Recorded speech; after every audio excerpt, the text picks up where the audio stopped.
दो। का हो भौजी? सुना हम अपने नैहरे खाल बतावत है हो। काल पूछत रहे ना बतलू, आज कहे अपने मर्जी से बतावत था। सुना सुनावा। हो मोर नैहरवा ने बुलवा के पेड़वा। अच्छा सुनत हो? हाँ सुनत है। अरे मोरे नैहरवा ने बुलवा के पेड़वा हो छोटी ना नदी ने बुला फरेला झोपेदार। छोटी ना नदी ने बुला फरेला झोपेदार। छोटी ना नदी ने बुला फरेला झोपेदार।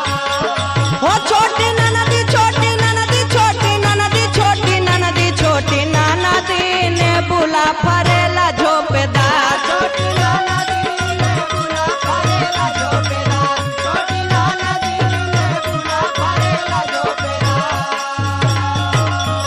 और सुना हो? सुनावा। अरे ने बुला तोरा ना गईली वही रे ने बुलबगिया। अच्छा अरे ने बुला तोरा न गईली वही रे ने बुलबगिया हो छोटी ना नदी गाड़ी गए अंगुरिया बीच काट। छोटी ना नदी गाड़ी गए अंगुरिया बीच काट। छोटी ना नदी गाड़ी गए अंगुरिया बीच काट।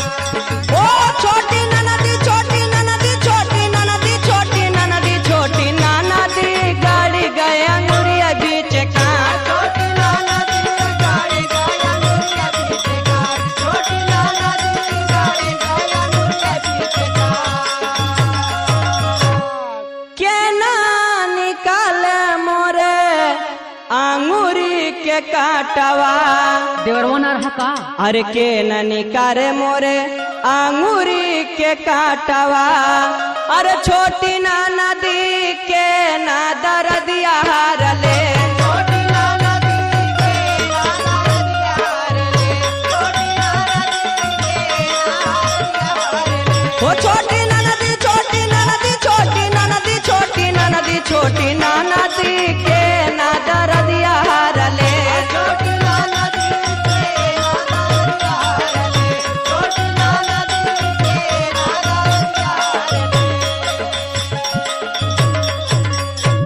अरे देवरा निकाल मोरे अरे अंगूरी के काटवा। अच्छा यही तुम्हारी पहले पूछली हम। सुनत हो?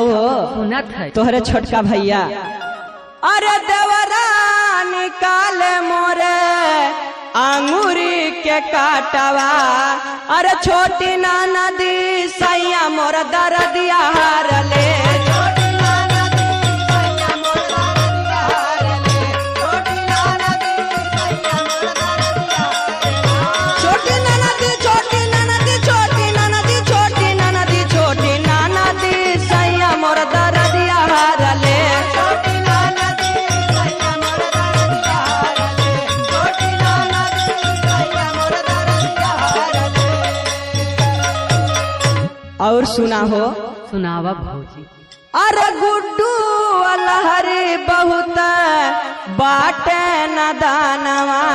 अच्छा वो तो पहले ही से बाहो। अरे गुड्डू अलहरी बाटे बहुत न दानवा। सही कहली। अरे छोटी ना नदी मुन्ना मतल भी गाँव की। छोटी ना नदी